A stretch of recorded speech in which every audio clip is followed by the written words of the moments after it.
अस्सलामुअलैकुम। एक नई मेडिसिन के साथ महमूद हेल्थ केयर की जानिब से आप सबको खुशामदीद कहते हैं।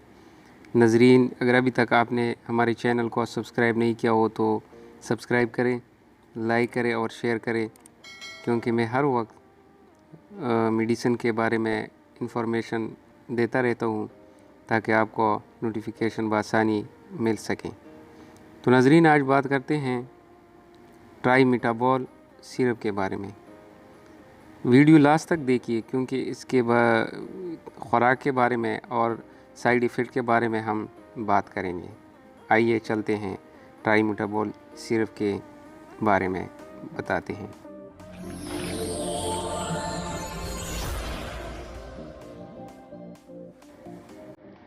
ट्राइमेटाबोल सिरप ये इसकी ब्रांड नेम है। यानी ब्रांड नेम उसको कहते हैं जो कंपनी की तरफ से दिया गया हो। इसकी कंपोजिशन है मेटोपिन, L lysine, D L creatine, D L carnitine, vitamin B1, B6 और विटामिन B12 इसमें पाई जाती है। यह दवाई इन फार्मूलों का मुरक्कब है जो मैंने आपके साथ जिक्र किया, यानी इसकी कंपोजिशन है। नाजरीन, अभी इसकी यूजेस ट्राइमेटाबोल सिरप, ट्राइमेटाबोल शरबत की यूजेस, यानी ये दवाई या ये शरबत किन किन बीमारियों में इस्तेमाल होती हैं। ये दवाई जिन मरीज़ों को भूख नहीं लगती हो, चाहे वो छोटे बच्चे हो या बड़े हो, तो उसके लिए इंतहाई मुफीद है। भूख ना लगने की सूरत में ये ट्राइमेटाबोल सिरप इंतहाई मुफीद है।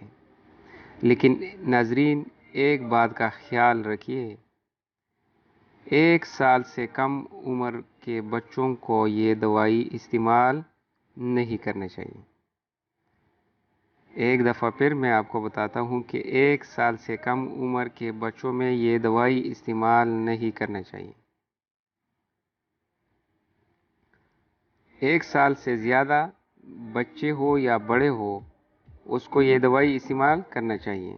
तो ये नाजरीन, जिन मरीज़ों को भूख नहीं लगती है, यानी खाने को जी नहीं चाहता है, खाना सही तरीके से नहीं खाते हैं, वो मरीज़ ट्राइमेटाबोल इस्तेमाल कर सकते हैं। तो ऐसी हालत में ट्राइमेटाबोल शरबत का इस्तेमाल इंतहाई मुफीद है। ये दवाई ख़ास तौर पर बच्चों को भूख नहीं लगते हो या ग्रोथ नहीं कर रहा हो। मिसाल के तौर पर बच्चा कुछ खाता नहीं है तो उसका ग्रोथ किधर से होगा? जब वो खाना शुरू करेंगे तो तब ही उसका नशोनुमा होगी। तो ये शरबत बच्चों की ग्रोथ यानी नशोनुमा के लिए भी इंतहाई मुफीद है,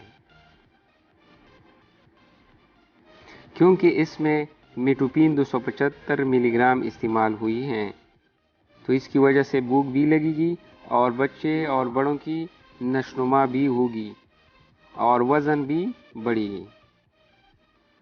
भूख में बेहतरी के अलावा ट्राइमेटाबोल सिरप में मौजूद अज्जा मेटाबॉलिज्म को तेज़ करके हाजमे की निज़ाम को भी बेहतर करने में मदद करते हैं। यानी मेटाबॉलिज्म जो इसमें जो अज्जा शामिल हैं वो मेटाबॉलिज्म को तेज़ करके निज़ाम इंहिज़ाम को बेहतर करने में भी मदद करते हैं। यानी मैदा भी इससे दुरुस्त काम करेगी, भूख भी लगेगी और मैदे की फंक्शन भी ठीक तरह काम करेगी। नाजरीन, अभी ट्राइमेटाबोल की तैयारी और ख़ुराक के बारे में बात करते हैं, ओरल यूजेज के बारे में बात करते हैं। ट्राइमेटाबोल सिरप के अंदर एक साशे मौजूद हैं। इस साशे को कैंची की मदद से काट कर बोतल में डाल दें और अच्छी तरह हिलाइए ताकि दवाई ठीक तरह से तहलील हो जाए। बड़ों को 2 चम्मच रोज़ाना दिन में 3 मरतबा और बच्चों को 1 चाय का चम्मच दिन में 2 मरतबा देना चाहिए। बेहतर नताइज के लिए 1 महीना तक ये दवाई इस्तेमाल करें या कम से कम 21 दिनों तक इसका इस्तेमाल लाजमी है। तो नाज़रीन, अभी बात करते हैं ट्राईमेटाबोल की साइड इफ़ेक्ट के बारे में।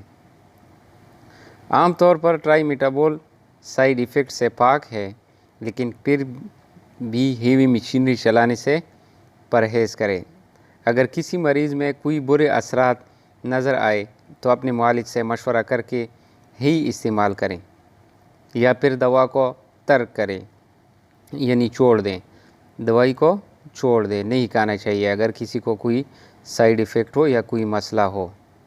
तो नाज़रीन, ये थी आज की मेडिसिन के बारे में इंफॉर्मेशन, ट्राईमेटाबोल सिरप के बारे में। नाज़रीन, अगर आपको वीडियो अच्छी लगी हो तो नीचे कमेंट बॉक्स में कमेंट करें, लाइक करें और दोस्तों के साथ शेयर करें।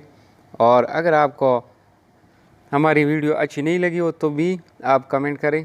अगर आपको किस तरह की वीडियो चाहिए तो नाज़रीन हमको कमेंट करके वैसे ही आपके लिए हम वीडियो और मेडिसिन के इंफॉर्मेशन के बारे में बताते रहेंगे। वस्सलाम।